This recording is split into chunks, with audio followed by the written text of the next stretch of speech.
ব্রেকফাস্টের জন্য আজ বানিয়ে নিয়েছিলাম পরোটা আর বাঁধাকপি। পরোটাটাতে আমি ভিতরে, আমাদের তো মনোরমা ঘিটাই খাওয়া হয়, তো আমি ভিতরে মনোরমা ঘিটা দিয়েছি আর উপর থেকে রিফাইন দিয়ে ফ্রাই করেছি। ব্রেকফাস্ট বানাতে বানাতেই শুনলাম প্লাম্বার আসবে কিচেনের পাইপলাইনের কাজ করতে, তাই আর দেরি না করে ব্রেকফাস্ট করতে করতেই আমি রান্নার জন্য রেডি করে নিয়েছি।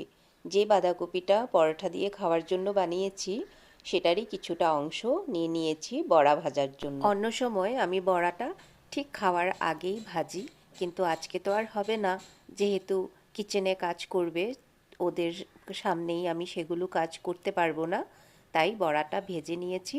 আর সেই তেলেই ভাবলাম একটু বাদাম বাটা করে নিই। বাটা খেতে আমরা সবাই খুব ভালোবাসি, স্পেশালি আমি তো অনেক বেশি ভালোবাসি। আজ খুব তাড়াহুড়ো করে রান্না করছি, তাই যেভাবে সেভাবে করে নিচ্ছি। অন্য সময় আমি যখন এই বাদাম বাটাটা করি, বাদামটা আমি ড্রাই রোস্ট করি, বাদাম, রসুন, কাঁচা লঙ্কা সব ড্রাই রোস্ট করে তারপরে বাটা করি, কিন্তু আজ আর সেগুলো করা হবে না, তাই তেলটাতেই আমি বাদাম, লঙ্কা সব ভেজে নিয়েছি। আর এই যে এটাতে আমি ডালটা ফোড়ন দিয়ে দেব। আজকে রান্না তেমন কিছুই করিনি, ডাল বানিয়েছি, বড়া আর এই বাটাটাই হবে। আর আজ বাটাটার জন্য গোটা রসুনও ছিল না, আমি তো রসুন পাউডার করে রেখেছিলাম, সেই রসুন পাউডারটাই দিয়ে দিলাম।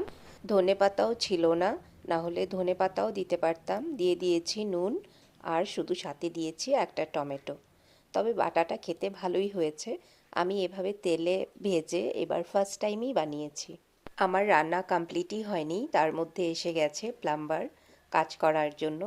অ্যাকচুয়ালি না, আমাদের ট্যাপটা পাইপ অনেক জাম হয়ে গেছে, সেজন্য পুরো পাইপ চেঞ্জ করে ট্যাপটাকে পুরো চেঞ্জ করা হবে। সেই জন্যই অনেকটা টাইম লাগবে, তো তাই লাঞ্চ ব্রেকে যখন ওরা খেতে গেছে তখন আমরাও লাঞ্চটা সেরে নিয়েছি। আজকের ভিডিওটা তাহলে এই পর্যন্তই থাকলো, দেখা হবে তোমাদের সাথে আবার আরেকটা ভিডিওতে। Bye bye.